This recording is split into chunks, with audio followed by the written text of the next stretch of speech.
اللہ رب العالمین نے یہ شرف اور شان عطا فرمائی تھی کہ آپ صلی اللہ علیہ وسلم سوتے تھے تو آپ کی آنکھیں آرام فرماتی تھی، لیکن دل جاگتا رہتا تھا، دل جاگتا رہتا تھا۔ ہے یہ امتیاز کسی کے پاس؟ یہ خصوصیت ہے کسی کے پاس؟ کسی ولی کے پاس، کسی امام کے پاس، کسی فقیر کے پاس؟ یہ صرف امتیاز اللہ رب العالمین نے دیا تو محمد رسول اللہ صلی اللہ علیہ وسلم، یہ آپ کی شان تھی، یہ عظمت تھی۔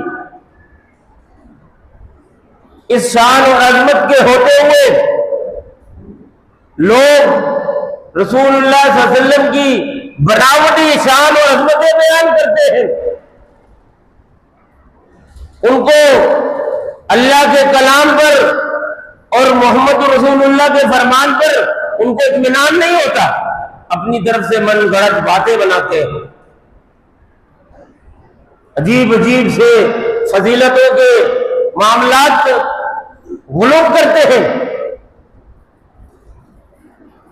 تو رسول اللہ صلی اللہ علیہ وسلم کی شان اور عظمت جو اللہ رب العالمین نے قرآن مجید میں خود رسول اللہ صلی اللہ علیہ وسلم نے احادیث مبارکہ میں بیان کی، وہ ہمارے لیے کافی ہے۔